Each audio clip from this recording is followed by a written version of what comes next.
Dziękujemy za wsparcie na Patronite.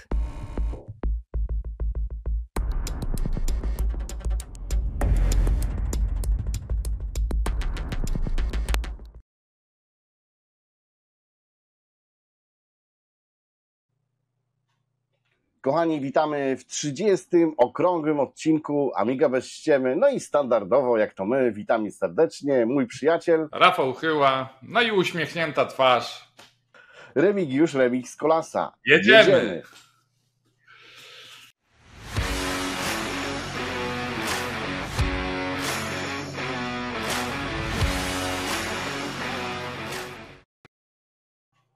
No jak zwykle zaczniemy od spraw organizacyjnych. No są wakacje.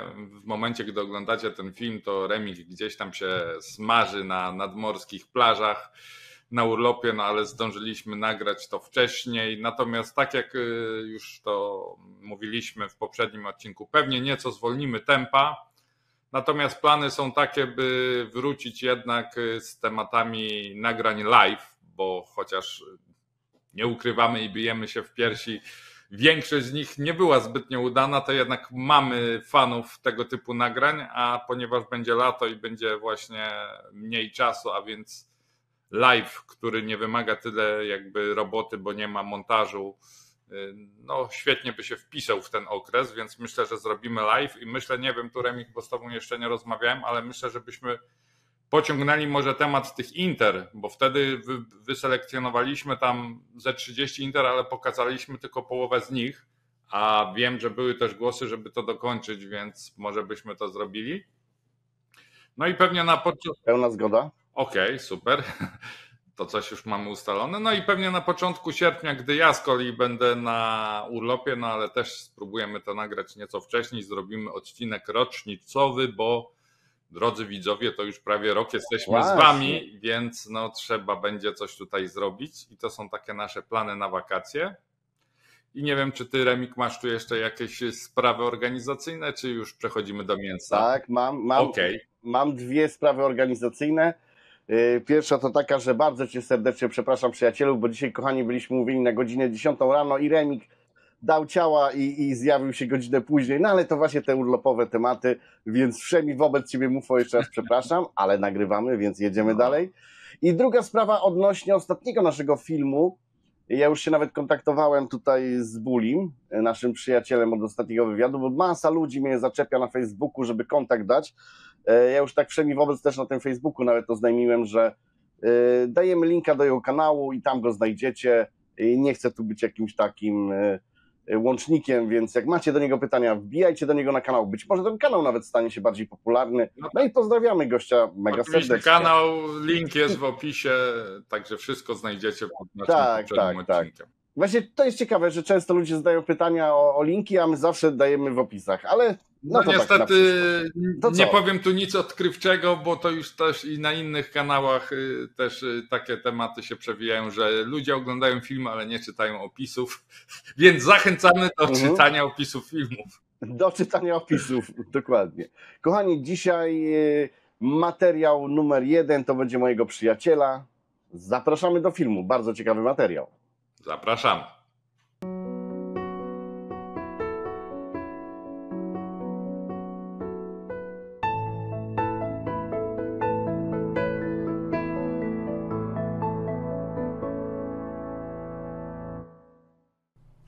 Hej, jakiś czas temu zaprezentowałem wam materiał na temat wydawnictwa Amigraj, wydawnictwa cokolwiek pozostawiającego wiele do życzenia, jeśli chodzi o jakość.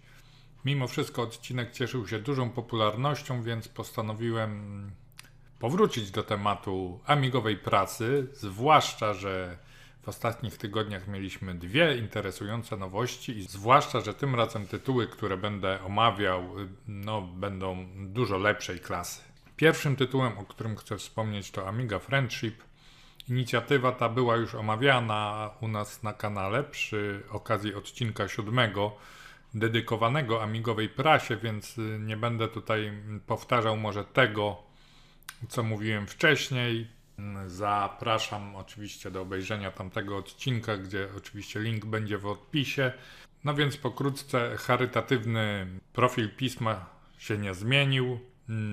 Niestety cykl wydawniczy bardzo rozciągnięty w czasie również. No jest też niestety mniej stron, bo tylko 32, ale zawartość to jest dalej pełen miód i naprawdę najwyższej klasy teksty. Co więc znajdziemy w środku? No znajdziemy chociażby wywiad z Sir Leo, czyli z człowiekiem, założycielem polskiego portalu amigowego, człowiekiem chorym, no wywiad poruszający, też szacun wielki dla Marka, że w ogóle zdecydował się pojechać tam na drugi koniec Polski, przeprowadzić tą rozmowę. Rozmowa na pewno interesująca. Dalej mamy przeróbki Amigi 500 na Amigę 500 Maxi, która jeszcze nie istnieje, aczkolwiek dużo ludzi prorokuje, że taki będzie następca konsoli DA500 Mini. Tutaj użytkownik, który nie mógł się już doczekać, skonstruował sobie swoją wizję takiej Maxi sam. Dalej jest mój tekst na temat produkcji Phase 5, które gdzieś tam nie doczekały się niestety finalizacji, a wydaje mi się, że były bardzo interesujące i obiecujące. No niestety już w rozmowie z Markiem powiedziałem, że jest to prawdopodobnie mój ostatni tekst do tego czasopisma. Nie żebym się na kogoś obraził, czy żebyśmy się gdzieś tam z kimś źle współpracowało, czy żebym nie cenił pisma, bo wszystko jest super, wszystko jest 10 na 10, ale po prostu mnogość projektów z mojej strony, właśnie głównie Amiga bez ściemy. Chcę też podtrzymać jakby przy życiu swojego bloga. Na razie mam tylko 3 artykuły w tym roku. Chcę, żeby było ich więcej niż 5. Niestety limit wolnego czasu mnie się wyczerpuje, także szkoda, wielka szkoda, bo pismo świetna, inicjatywa zacna, aczkolwiek z czegoś trzeba zrezygnować. Dalej artykuł na temat legendarnej gry Sensible World of Soccer 2020. Tutaj autor tekstu udowadnia, że gra cały czas żyje i ma się dobrze i fani cały czas wprowadzają tu usprawnienia i nie pozwalają na to, by tytuł gdzieś tam zniknął w odmętach pamięci. Skarb Templariuszy, a więc znowu retrospekcja związana ze starą grą polską. Tutaj jest opis wznowionego wydania, gratka dla kolekcjonerów. Nowoczesne kontrolery gier w służbie retro. Tu chyba tłumaczyć wiele nie trzeba, o co w tym wszystkim chodzi. Jest recenzja książki Demoscena w Polsce, a także rozmowa z Arkadiuszem Bronowickim, miłośnikiem też retrokomputerów, który gdzieś tam prowadzi swoje muzeum. UN przedstawia nowości w swoim flagowym programie IMP, a także jest recenzja z retronizacji, wspomnienia okiem Lamera, a więc mimo, że gdzieś tam nie pojawiła się teraz kolejna część historii polskiej demosceny, to jak widzicie wątków scenowych tu nie zabrakło. I miła niespodzianka, jest też nasz plakat naszego kanału. Dodam tutaj, że oczywiście to nie była moja inicjatywa, czy jakieś tam moje sugestie. Tutaj wielkie dzięki dla redaktora naczelnego, dla Marksa Hacia, który sam wyszedł z taką inicjatywą, że chciałby tutaj nas zareklamować, za co jeszcze raz wielkie dzięki. I życzę magazynowi, aby trwał jak najdłużej, aby cykl wydawniczy się skrócił, i gorąco trzymam kciuki za to, by jak najwięcej numerów jeszcze cieszyło oko amigowców. Tak jak rozmawialiśmy na wstępie, Remig w tej chwili jest już na wakacjach. Materiał był zmontowany wcześniej, jeszcze w czerwcu, ale w międzyczasie na początku lipca otrzymałem od Marka papierową wersję Amiga Friendship. I nie mogłem sobie odmówić przyjemności wklejenia dodatkowej minuty czy 2 materiału, który by o nictwie opowiadał. Więc przede wszystkim pierwsza rzecz, bardzo serdecznie w cudzysłowiu dziękuję pracownikom Poczty Polskiej, a konkretnie pewnej pracownicy, która postanowiła że upcha w moją niezbyt dużą skrzynkę pocztową to pismo i kopertę po prostu złożyła w harmonijkę, dzięki czemu wygląda tak, jak wygląda. I mimo, że robiłem akcje reanimacyjne w postaci osuszania gazety, bo jeszcze na domiar złego na tą skrzynkę padał wówczas ulewny deszcz, a także prostowania jej pod stertą innych gazet, starych czasopism magazynu Amiga, to niestety nie udało się tego pisma przywrócić do stanu kioskowego. No ale na szczęście Marek jest na tyle w porządku gościem, że podesłał mi drugi egzemplarz. Drugi egzemplarz już był przez paczkomat przesłany impostem, i wygląda dobrze. I co mogę o tej gazecie powiedzieć? Mogę powiedzieć tyle, że już wcześniejsze wydania były świetne, na dobrej jakości papierze, śliskim, fajnym, ale to jest na jeszcze lepszej jakości papierze i dla mnie to jest porównywalne, to już jest czasopismo porównywalne, jeśli chodzi o papier, z najlepszym okresem wydawania czasopisma ACS, więc jest naprawdę świetne jakościowo, fajnie się to trzyma i gorąco wszystkim polecam. Wiem, że to pismo w wersji papierowej chyba nie jest tak łatwo dostępne i Marek to rozprowadza jakoś swoimi kanałami, ale jednak mimo wszystko, jeśli będziecie mieli gdzieś okazję, to polecam. A ja ze swojej strony, ponieważ nie potrzebuję 2 pism takich samych, aż takim kolekcjonerem nie jestem, to jeśli mimo wszystko, pomimo stanu, jaki wam tutaj zaprezentowałem, ktoś tą nieco wygniecioną gazetą byłby zainteresowany, to jeśli będziecie w Brzegu za 2 miesiące we wrześniu, to chętnie takie pismo komuś przekażę. I to tyle już, dalsza część materiału zmontowanego w czerwcu. Drugie czasopismo, które dzisiaj omówię, to Amiga Extreme. Jest to jakby wydanie specjalne magazynu PSX Extreme, bodaj ostatniego miesięcznika poświęconego gdzieś tam elektronicznej rozrywce w Polsce. Prawdopodobnie raczej wyskok jednorazowy, czasopismo, wydawnictwo przeznaczone dla kolekcjonerów i raczej trudno się spodziewać kolejnych numerów, choć kto wie.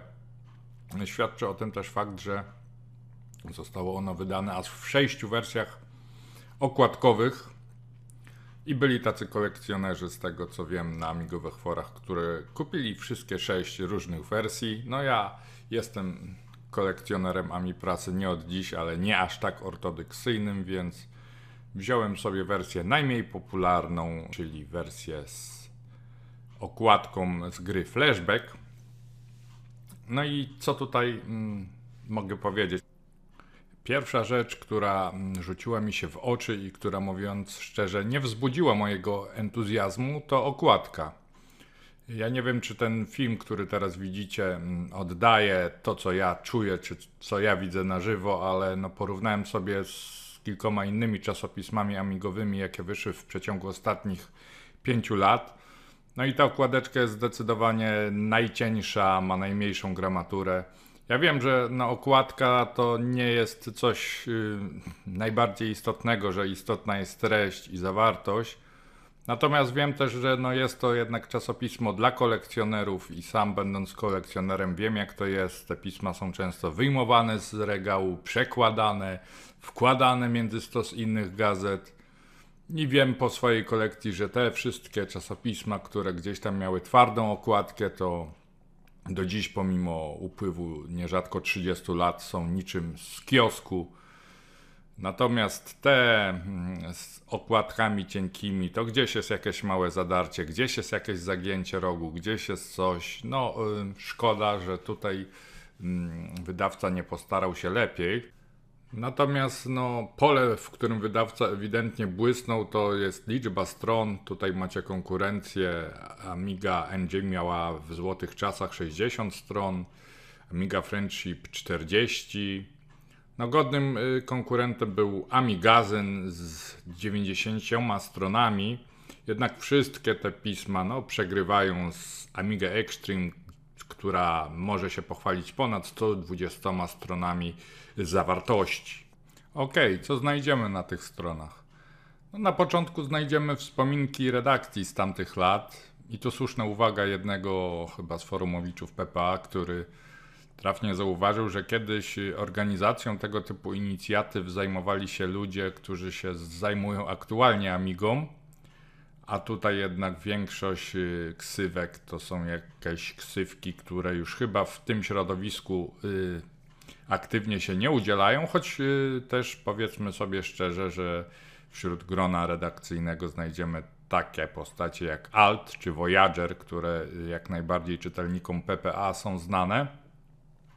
Konwencja pisma jest taka, że jakby tutaj autorzy podeszli do tematu chronologicznie i przedstawiają gdzieś tam najpierw lata 80., czyli powolny rozwój tej Amigi.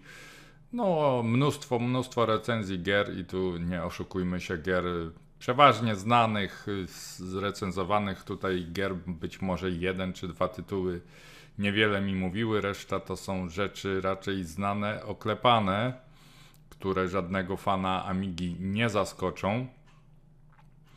Mamy na przykład chociażby takie tytuły jak Rick Dangerous, Shadow of the Beast,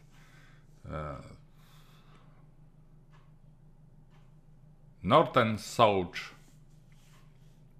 A zatem, no, jak mówię, pozycje bardzo znane. Też w ramach tej jakby retrospekcji też jeszcze były osobne pododdziały i na przykład był taki dział horror, gdzie przedstawiono horrory z tamtego okresu. Okazuje się, że w tym 1989 roku wyszło ich całkiem sporo, nie tylko Elvira. Potem mamy oczywiście lata 90., pierwsza połowa, zatytułowane Rozkwit tłustych lat, no i tu już w ogóle są same najbardziej znane hity opisane, jak choćby Lotus, Prehistoric, Dyna Blaster, Wings, Nieśmiertelne Lemingi, Sekret Wyspy Małp, Niezapomniana Megalomania, oczywiście kultowy Another World.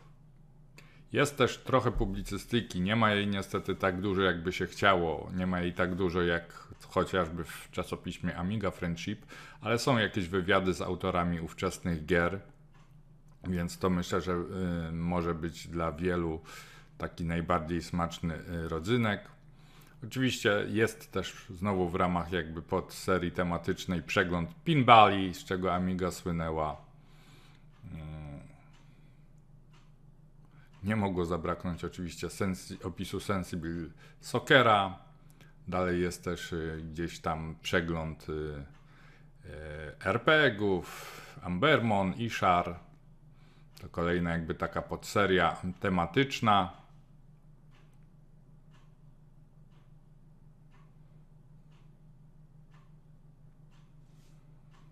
Oczywiście Settlersi, platformówki takie jak Soccer Kid, Super Frog, kultowy rok 93, nie wiem czy nie najlepszy dla Amigi, Dune, Syndicate, Cannon Fodder,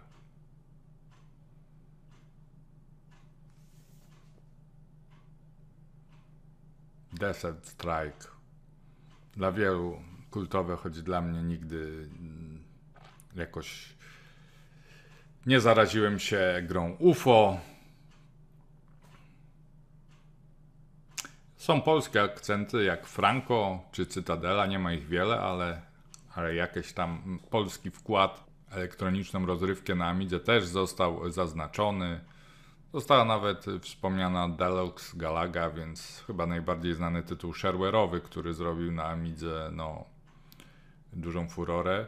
Dalej jest już dużo gorzej, bo druga połowa lat 90., a także cały XXI wiek został już potraktowany mocno po macoszemu. W zasadzie XXI wiek streszczona na 2 czy 3 stronach. Aczkolwiek powiem, że słowo Amiga One pojawia się tam chyba tylko raz, na co zwróciłem uwagę, jako gdzieś tam posiadacz Amigi NG. Potem mamy kilka publicystycznych artykułów, jak choćby Zapach papieru, który jest jakby historią polskiej amigowej prasy. Tu powiem nieskromnie, nie aż tak obszerną, o jaką pokusiłem się ja, niemniej jest. Jest przekrojowy artykuł 35 lat demo sceny. Potem są też, myślę, że też ciekawy artykuł, Amiga w Japonii, niewykorzystany potencjał, no przeczytam z przyjemnością.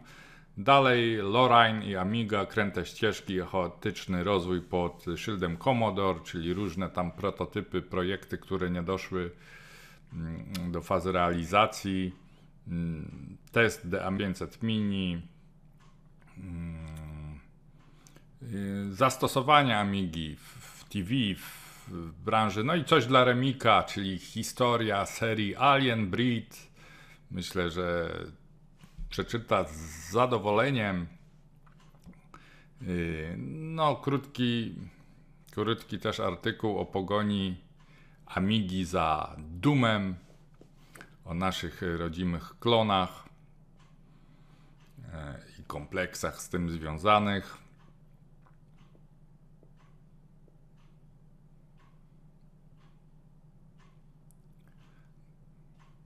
Kolejne artykuły publicystyczne, także no, zaznaczenie Amigi w branży muzycznej, moduły muzyczne i trackery, Super Frog i platformówki, a więc kolejny raz wracamy do tego tematu. Jeszcze następnie mamy pod koniec pisma Celtic Legend, strategiczna eksplozja, droga wiodąca przez World i Celtic Legend do Heroes of Might and Magic, no też może być ciekawe. Znowu coś dla Remika, czyli Amiga CD32. Dalej artykuł jak emulować Amigę oraz artykuł o odpalarkach gier, czyli JST, WHD Load. Wirtualny Cover Disk, czyli zawartość, którą mogą pobrać czytelnicy tego pisma. No i w zasadzie to już jest koniec. Na koniec mamy jeszcze reklamę D500 Mini. Jak widzicie, no, w swojej recenzji raczej skupiłem się na opisie tego, co tam jest, natomiast pominąłem rzecz ważną, czyli jaka jest jakość artykułów, czy nie ma w nich błędów merytorycznych, jakichś może błędów związanych z korektą i tak dalej. Od razu tu się przyznaję bez bicia, bo Amiga jest bez ściemy. Profesjonalna recenzja powinna polegać na tym, że pismo powinienem przeczytać od deski do deski, tak jak to zrobiłem w przypadku Amiga Friendship. Natomiast no niestety papier ma to do siebie, że u mnie musi poczekać na swój czas. O ile wersję elektroniczną gdzieś tam człowiek ten telefon zawsze nosi przy sobie i może przeczytać, nie wiem, w poczekalni do lekarza, w autobusie, gdziekolwiek. O tyle, no jeśli chodzi o papier, to ja zawsze muszę sobie dać na to czas, żeby się gdzieś tam położyć z tą gazetą, skupić. A że niestety człowiek pracuje, weekendy również mam dosyć mocno napięte, to tego typu rzeczy jak papierowe czasopismo czy dobrą książkę zostawiam sobie przeważnie na letni urlop. Wtedy to z kolei gadżety elektroniczne odpadają, bo nie wyobrażam sobie patrzeć gdzieś tam w ekran laptopa, tableta, czy tym bardziej telefonu w pełnym słońcu. Natomiast taki papier gdzieś tam leżąc na plaży, beztroskie, nic nie robienie przez kilka godzin, to jest bardzo dobry wypełniacz czasu. Zatem no, pismo przeczytam dopiero, gdy będę na urlopie, a na urlopie będę z początkiem sierpnia. Zatem tym razem po prostu film zrobiłem bazując bardziej na przekartkowaniu i pobieżnym zapoznaniu się z kilkoma tekstami, natomiast ja jeszcze do tego tematu oczywiście wrócę w jakimś być może live'ie czy coś już po przeczytaniu pisma od deski do deski, co z pewnością uczynię i gdzieś tam być może w drugiej połowie sierpnia lub we wrześniu po powrocie z urlopu powiem, jak ta kwestia wygląda, a na dziś to tyle ode mnie. Hej! Więc tak, najpierw zanim przejdziemy do tego mięsa, które wskazałeś, no bo oba czasopisma ciekawe, ten Extreme mnie bardzo zaciekawił. Ja mam takie jakieś zboczenie do jednak papierowych czasopism. Lubię ten zapach, ten dotyk, mimo że oczywiście Friendshipa też mam w PDF-ie, no bo dzisiaj jednak tak się jakby kupuje te czasopisma, ale brakuje mi tej nostalgii takiej, że idziesz do kiosku, nawet mógłbym 5 dych zapłacić i czuć ten papier, ten dotyk, idziesz na tak zwaną dwójeczkę i kurczę, sobie to wertujesz, no nie, no rewelacja, nie? A co do samego twojego materiału, no świetnie, no wiesz, no wypunktowałeś wszystkie najważniejsze jakby artykuły. Fajnie, że to się rozwija, fajnie, że ludzie mają, nawet ty, zapał, żeby pisać artykuły do tych gazet. Kurde, no nie pozwólmy, żeby one umarły, bo to jest po prostu mega petarda, która daje naszemu, wiesz, hobby takiego koninka fajnego. Super, no kurde, ja będę zawsze wspierał te czasopisma i zawsze tam swoje parę złotych dorzucę do kubeczka, bo uważam, że świetna inicjatywa, świetny temat, hobby nasze rośnie. Trzymajmy się tego, nie? Tym bardziej, że podejrzewam, że każdy z redaktorów, czytaj ty też, no jednak jest dumny, wiesz, widząc w stopce siebie, artykuły świetne.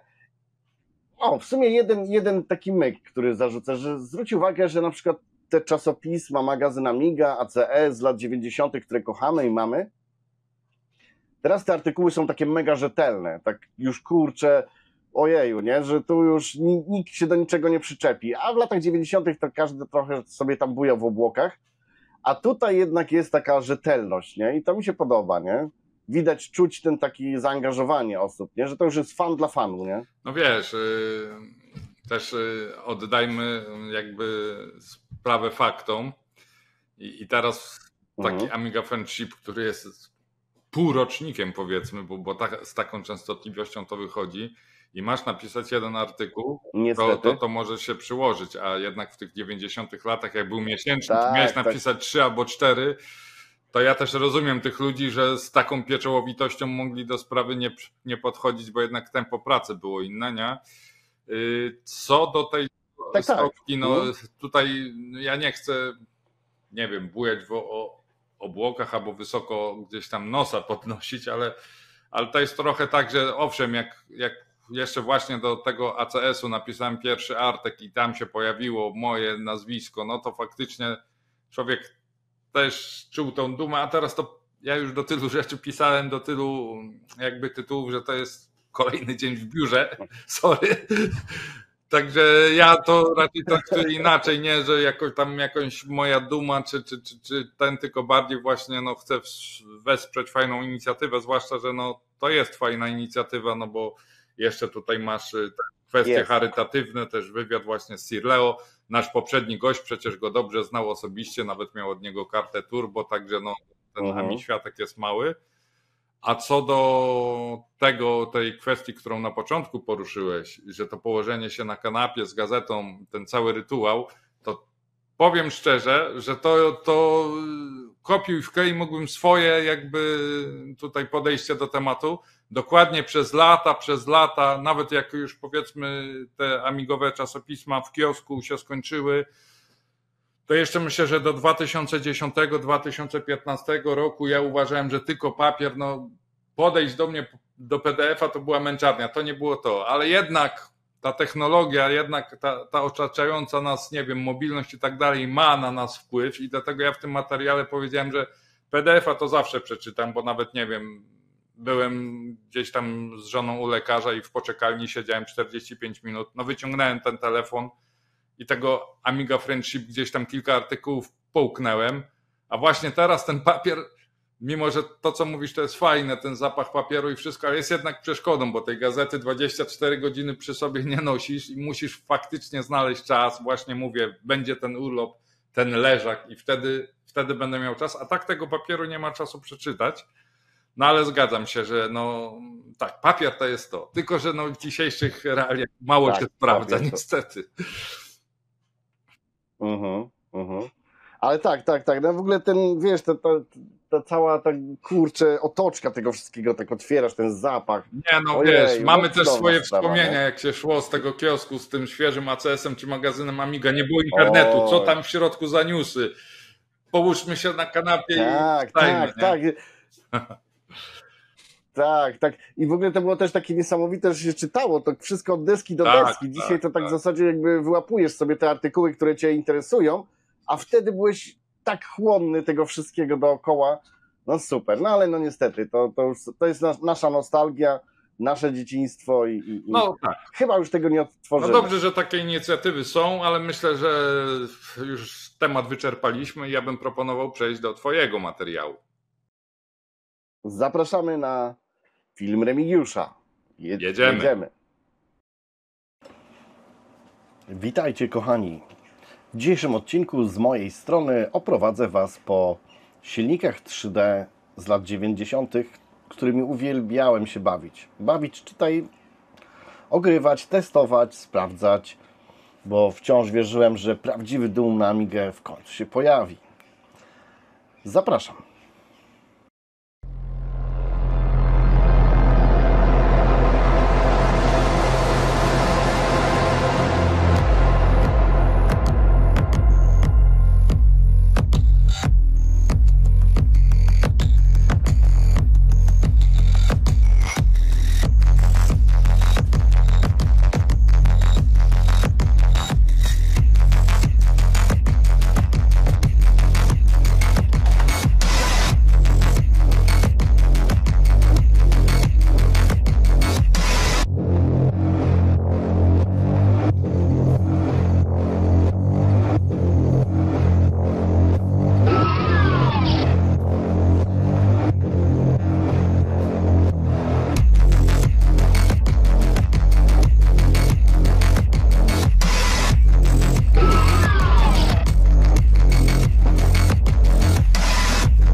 Ci zaszczela.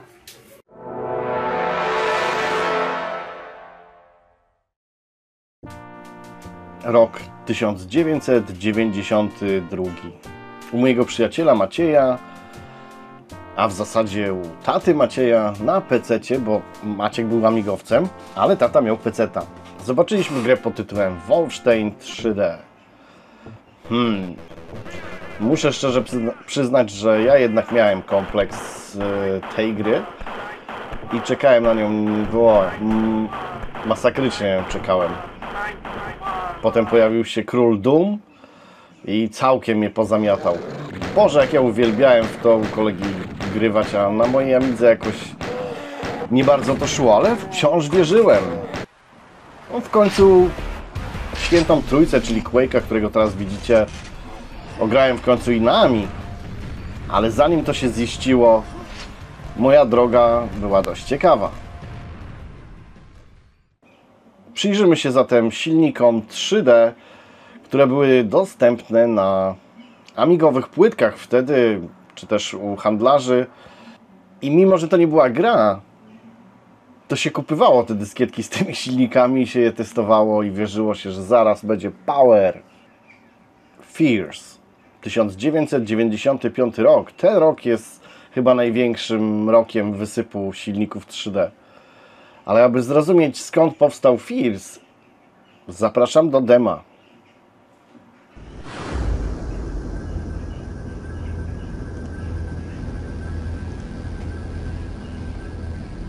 Demo, które teraz widzicie, nosi nazwę Motion. Było podstawą do zrobienia gry Fears, ponieważ twórcy zostali dość mocno naciskani przez fanów tego dema, żeby zrobili grę 3D, żeby udowodnili, że da radę. No i poszli za ciosem.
No i pod koniec roku 94 amigowcy dostali demo gry Fears.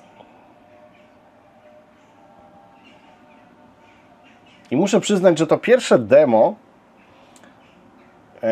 jest kompletnie czymś zupełnie innym niż finalna wersja gry. I moim zdaniem jej akurat to dobrze wyszło, bo ta alfa czy beta, jak ją nazwać, no mimo, że wtedy nam robiła wrażenie, ale jednak z finalną wersją gry to uważam, że finalna jest lepsza. Tutaj widzimy brak teksturowanych podłóg sufitu. Przeciwnicy jeszcze nie mają kompletnie żadnych klatek animacji. No ale wiadomo, jest to alfa czy tam beta, więc spoko.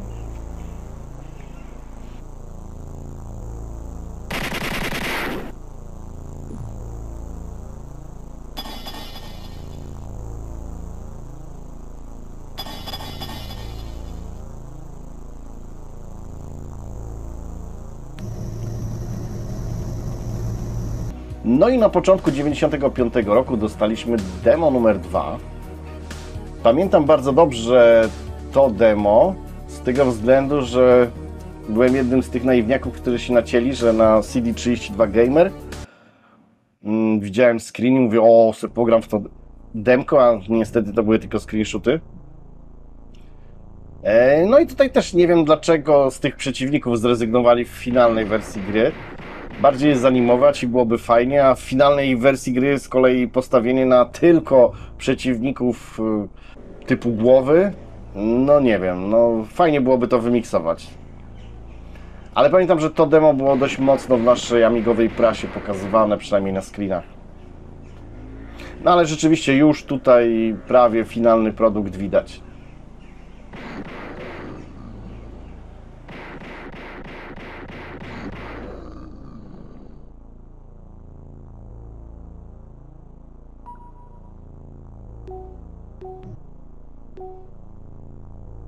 Ale jeszcze przed wyjściem oficjalnej wersji gry dostaliśmy jeszcze jedno demo. No i to demo jest już w zasadzie wycinkiem z oficjalnej gry. Jest to bodajże mapa druga albo trzecia. Dostajemy od razu na start bronię. Możemy się bawić do woli. Ale to jest rzeczywiście wycinek już z oficjalnego kodu, więc w zasadzie różnic tutaj nie ma. Bardzo przepraszam za mój gameplay. Chyba nie byłem w tym dniu w sosie. No ale przynajmniej widać.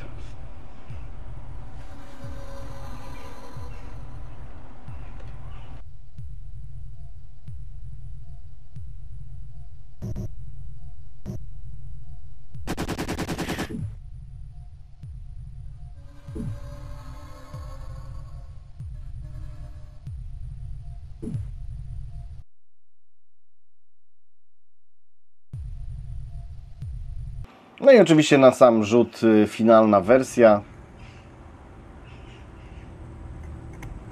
Tutaj zastosowałem kody, żeby mieć wszystkie bronie. No ale to też po to, żeby ten gameplay się różnił od tych znanych z YouTube'a. To tak samo jak z Ubekiem było, wszyscy myśleli, że Ubek to zawsze dzieje się w zielonej, charakterystycznej scenerii, co było oczywiście nieprawdą, to był pierwszy level, ale tak jakoś Ubek się utarł, że zawsze ten pierwszy level pokazują.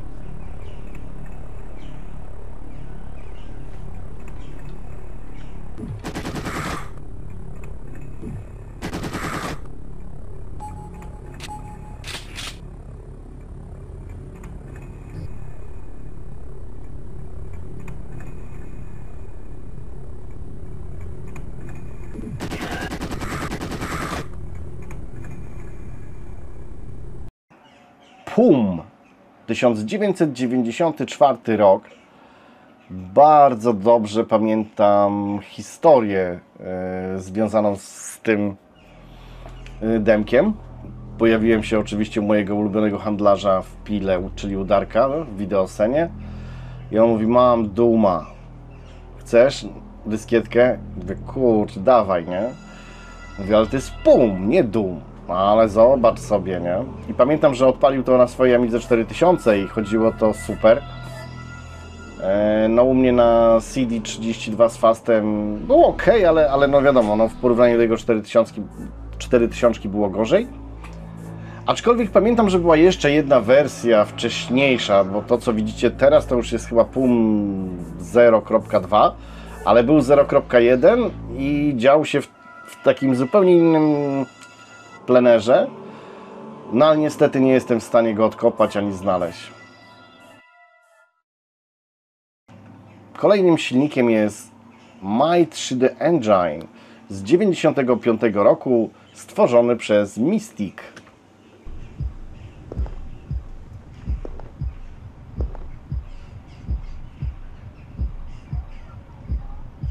Bardzo ciekawy silnik, tak pamiętam, że miałem taką wizualizację, że z tego mógłby być fajny RPG. No niestety to autor porzucił, więc taka ciekawostka, no ale wygląda to dość zacnie, muszę przyznać.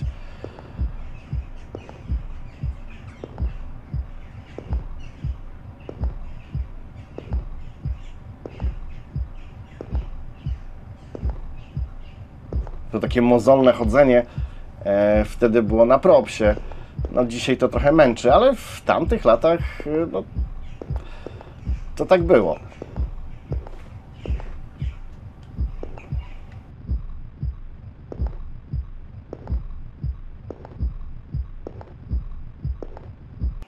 Small 3D, 2023 rok. Dmytro Oparin stworzył taki silnik, który robi na mnie wrażenie, naprawdę jest spoko. Ja wiem, że tutaj kolory mogą w zasadzie chyba nikomu przypaść do gustu, ale też rozumiem zamysł autora, że chciał się po prostu popisać sztuczkami graficznymi, więc stąd taka dość dziwna paleta kolorów.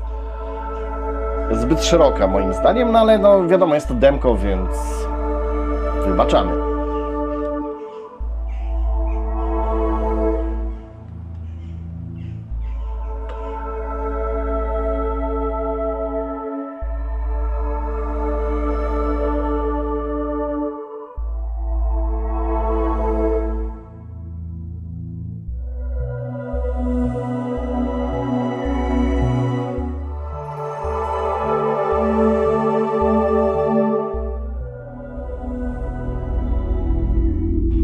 I kolejny silnik tego samego pana. Bardzo przypomina mi odświeżoną wersję silnika Cytadeli naszej, taką zmiksowaną z Descentem.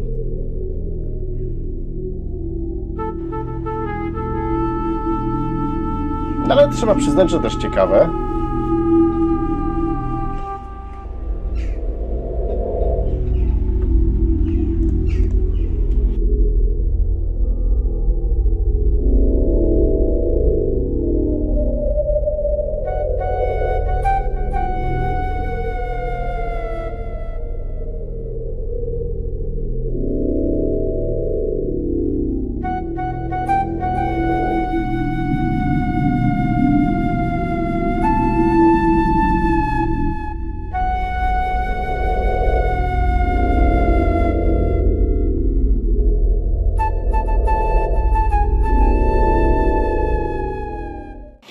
No i przechodzimy do mojego mięsa. Alien Blade 3D Team 17.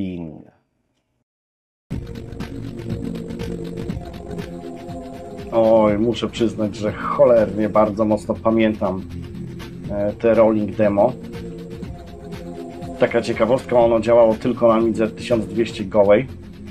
Nawet z Fastem nie ruszało. I na Amidze 4000 też udarka nie działało. No i tutaj taki flashback. W wideoscenie w centralnym miejscu sklepu stała ładnie wyeksponowana Amiga 1200 z pakietu Magic z monitorem mikrowitek i to demko tam leciało non-topper. Oj, za dzieciaka patrzałem, tam siedziałem, oglądałem. Nie, naprawdę demko robiło wtedy mega wrażenie.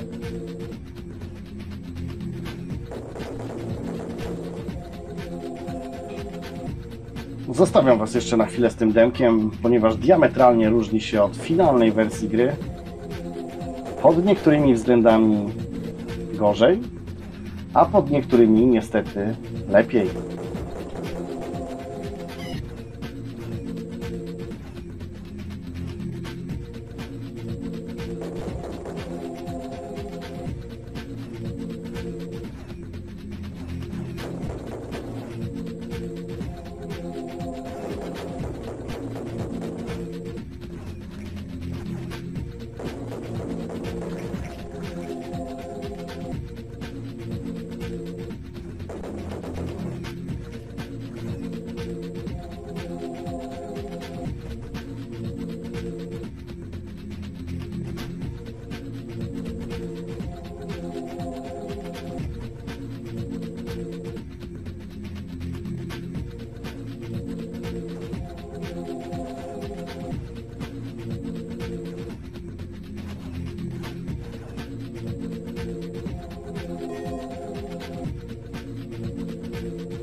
No i jeszcze przed samym oficjalnym wydaniem Alienbread 3D pojawiło się to demo, już grywalne.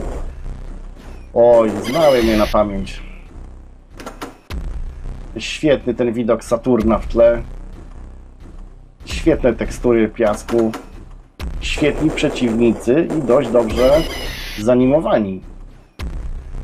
Do dzisiaj nie rozumiem, dlaczego Team 17 zrezygnowało z tych zielonych alienów, które tak najbardziej chyba charakterystycznie przypominały swój pierwowzór z tych zwykłych Alienbreadów. Że tu czuć było, że to jest Alienbread 3D.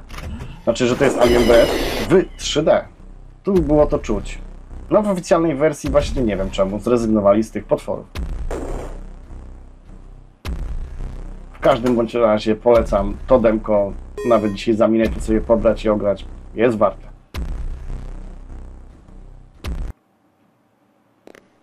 No i tak dla porównania, chociaż wałkowane po 100 razy na Amidze bez ściemy i na moim kanale, ale ja chyba z Alienbread 3D to już tak mam.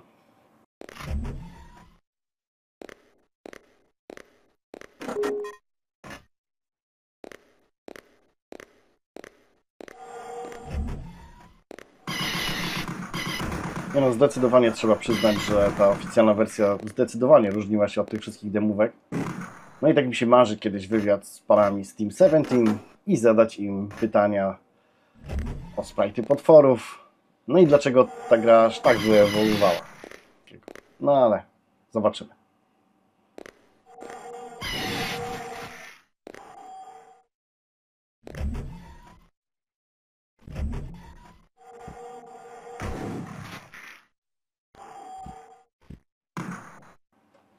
Breathless, Power Computing, 96 rok. Też bardzo dobrze pamiętam to demko. Tu też było kilka wersji tego dema. Namierzyłem tylko to. Różniło się od wersji oficjalnej. Na szczęście wersja oficjalna była zdecydowanie lepsza. To demko to takie tech demo bardziej i widać wczesne prace. Na szczęście ta gra jest tym wyjątkiem, że widać było ten progres, który zrobili już w oficjalnej wersji gry. I pamiętam, że demko naprawdę fajnie chodziło na full screenie, oczywiście z pikselami 2:2, na CD32 z fastem. No i te schody i otwarte przestrzenie robiły wtedy wrażenie.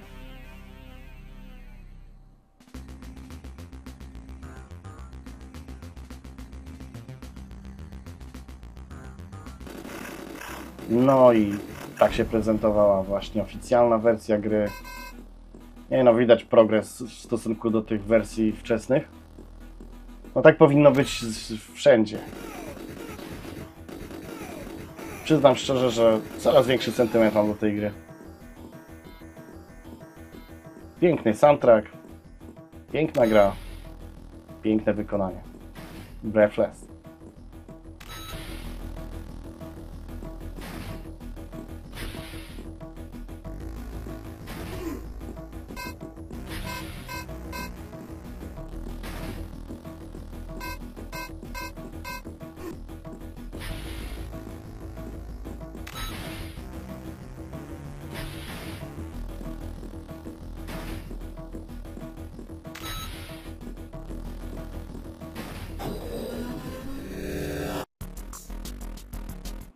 Genetic Species 98. Vulkan Software.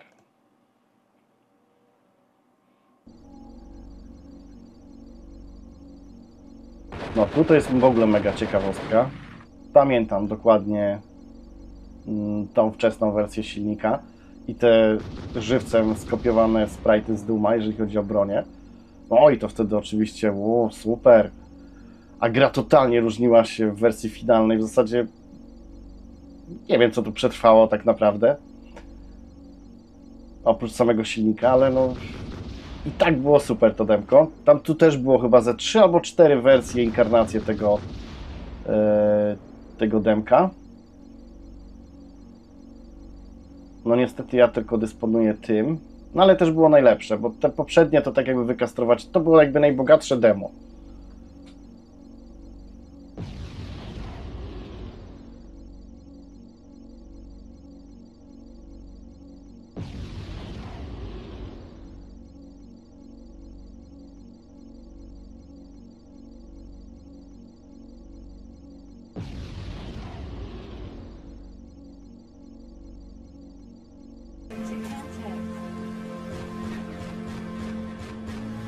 No i w końcu oficjalna wersja. Final Edition. Nie no, też czapki z gór, super gierka. Ale omawialiśmy już ją wiele razy. No ale tak dla porównania, jak wyglądała właśnie wersja finalna w stosunku do tego dema, wczesnego dema.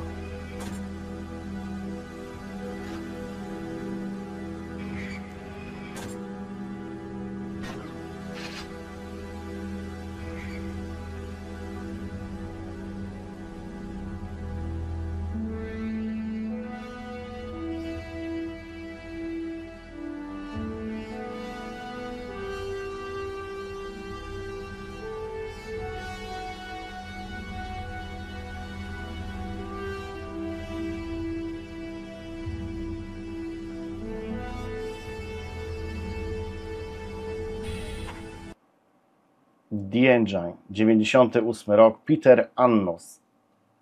No to jest mega ciekawostka. Udało mi się to na jednych z moich backupów znaleźć, płytowych. Oj, pamiętam bardzo dobrze, też od Darka to dostałem. To był taki interpreter plików WAD z oryginalnego Duma i można było sobie pochodzić, pooglądać plansze. Niestety nie zawierały potworów. Był jakby ciągle włączony noclip, czyli przenikało się przez ściany. Ale można sobie było wczytać dowolny level. Chociaż nie wszystkie, pamiętam, się wczytywały, ale to chyba było zależne od posiadania pamięci RAM.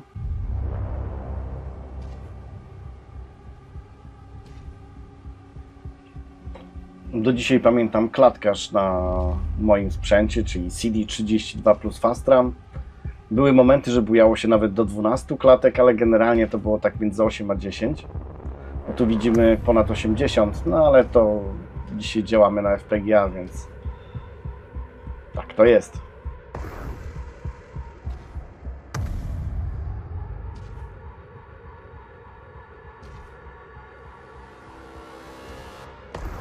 No i taka ciekawostka, że autor stworzył ten interpreter w zasadzie jakoś krótko przed upublicznieniem kodów źródłowych Duma przez id Software, więc stwierdził, że dalszy rozwój nie ma sensu.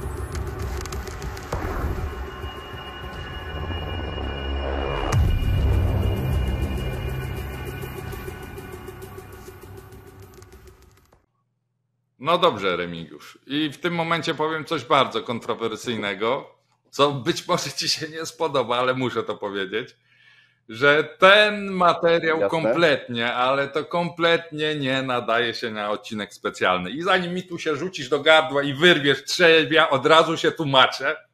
Dlaczego? Dlatego, że temat jest tak bogaty i tak obszerny i tych engine'ów było tyle, tych domów podobnych, że to jest temat na zwykły odcinek, co najmniej na 1,5 godziny, na 2, gdzie musimy się spotkać po wakacjach, bo też już taka refleksja mnie naszła, że jednak ostatnio dawno nie nagrywaliśmy zwykłego, normalnego odcinka we dwóch, bo albo nagrywamy odcinki specjalne, albo nagrywamy odcinki jakby takie tematyczne z gośćmi.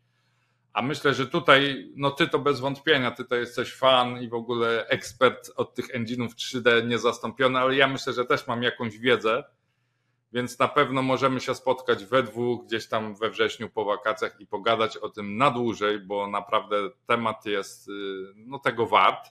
Ja też dodam może od siebie, że teraz w XXI wieku, gdzie no te silniki 3D są już na tyle skomplikowane, że nawet wielkie korporacje i firmy ich nie robią, tylko kupują jakieś tam Unity czy cokolwiek innego, żeby robić gry, bo pojedynczy ludzie nie robią tego, to mimo wszystko, tu jako fan Amigi NG pochwalę się, że było przynajmniej 2 zapaleńców amigowych, którzy też swoje silniki zrobili na Amiga S4 3D autorskie, więc też myślę, że tu taką wrzutkę małą i uzupełnienie tematu od siebie mógłbym dać. A już tak teraz przechodząc stricte do tego materiału, do treści tam zawartych, to tak, powiem, że zapewne to wiedziałem, aczkolwiek po 30 latach musiało mi to wypaść z pamięci, bo w każdym razie było to dla mnie pewną nowością, że ten Fierce powstał na podstawie dema scenowego, czy tam na podstawie jakby apeli ludzi, którzy to demo widzieli. Tak. No nie kojarzyłem tego, mówię, pewnie kiedyś to czytałem, bo nie wierzę, żeby taka informacja mogła przez 30 lat gdzieś tam być niepostrzeżona, ale zupełnie o tym zapomniałem, więc fajna ciekawostka. A co do tych jakby tych Alien Breedów wczesnych i tak dalej, powiedz mi, w którym roku ty tą Amigę CD32 dostałeś? 9.5 czy? Wydaje mi się, że to był początek 9.5. No, a ja wiesz, a ja dostałem na samej premierze, jak u nas się pojawił. A ja dostałem, wiesz, znaczy kupiłem swoją Amigę 1200 w lutym 96 pod koniec. I tu jest pewnie ten rok różnicy, że ja po prostu, gdy już miałem tą Amigę 1200, to od kilku miesięcy był już wydany i ten Alien Breed, i ten Fierce, i ten Gloom i tak dalej. I ja po prostu... czyli ty nie miałeś tych zajawek. Ja ciągnąłem pełne gry, a jak pociągniesz pełne gry, to nie interesują cię już jakieś dema, czy jak to tam powstawało, bo czerpiesz mięso, więc tutaj masz większą wiedzę i fajnie, że takie szczegóły wyłapałeś, bo mówię, ja tego nie doświadczyłem, ja od razu szłem na gotowca, ty miałeś trochę wcześniej ten agowy sprzęt i dzięki temu no takie fajne rzeczy mogłeś tu wyłapać i naszym widzom przybliżyć, no i już oddaję głos tobie. No, absolutnie nie będę się z tobą kłócił, bo absolutnie ten taki zalążek tego filmu miał właśnie wzbudzić w tobie coś takiego, że weźmiemy się na poważnie. Ja nawet podkreśliłem to w swoim filmie, że kilka silników. I uwaga, moi drodzy, wszemi wobec, to też dzięki Szymonowi Latowskiemu, pozdrawiam. Pozdrawiamy. Udało mi się znaleźć płytkę z samymi silnikami 3D, więc ich będziemy mieli do omówienia ponad 30. No niesamowita przygoda, niesamowite doznania. Tak, to weźmiemy zdecydowanie gdzieś na któryś odcinek, jak ty mówisz, na 1,5 godziny. Okej. Ale tak, rzeczywiście, to jest bardzo głęboki temat i to miało być takie zajawkowe. Ja tak, wiesz, ja je kocham. I tak się bałem, czy Mufie się to spodoba. Mówię, znowu Alien Breed 3D, a znowu Gloom. Ojej, już ile mówiliśmy. Ale nie, właśnie tych silników było naprawdę wiele i one ewoluowały tak jakby same po sobie. Czasami w ogóle jakby oficjalna gra wyszła i zupełnie nie przypominała tego, co widzieliśmy w tych tech demach. Czasami odwrotnie, czasami było tak, że gra wyszła i była gorsza. To jest naprawdę ciekawa historia. No i też były... Myślę, że to będzie właśnie silniki materiał. Powiedzmy różne, bo były i silniki a la Wolfenstein, ale były też silniki praktycznie lepsze niż Quake. więc no tu rozpiętość też technologiczna jest długa. Tak, Enforce. Tak. I na pewno będzie o czym rozmawiać. Enforce'a miałem tutaj zaczepić w tym odcinku, ale też stwierdziłem, że to jednak kiedyś pewnie zajrzymy do tego kubełka szerzej i tam Enforce się pojawi, a mam 3 wersje Enforce'a u siebie na tej płytce, więc to jest w ogóle ciekawe, bo dzisiaj jakby wszyscy pamiętają tą ostatnią, z tymi chmurami już latającymi dookoła, ale był jeszcze Enforce, wydaje mi się, że to był 0.1 i on też się różni od tego, który tak wszyscy jakby znają. Ja myślę, że tak. To musimy zrobić, bo też ja nie kojarzę, bo owszem, były czy tam powiedzmy na kanale Lighting, czy być może jeszcze na innych kanałach, ja też tak nie śledzę, to były różne jakby materiały na temat gier 3D już kompletnie wydanych, ale na temat silników chyba na polskim YouTubie nic takiego się nie pojawiło, więc tym bardziej musimy nie było, na pewno nie było. No. Tę lukę uzupełnić. A ja mam płytkę, gdzie mamy, że tak powiem, zbiór takich perełek. Okay. Więc i to jest jeszcze backup z roku 98, o ile kojarzę. No bo ja zbierałem te silniki, ja byłem strasznie napalonym Amidumem, więc ja zbierałem wszystko jak leci, nie? Ale to też nie będę zdradzał teraz. Nie ma co, mam nadzieję, że narobiliśmy wam apetytu, a teraz cóż, jest lato, są wakacje, pewnie leżycie teraz na leżakach, pijcie zimne piwo, czy tam napoje bezalkoholowe, co lubicie, bawcie się i czekajcie na nasze następne odcinki. Wrócimy jeszcze w te wakacje, a po wakacjach we wrześniu już z nową energią i pełną parą wrócimy na pełnych obrotach. Tak jest. Na razie, cześć. To co, trzymajcie się, hejka.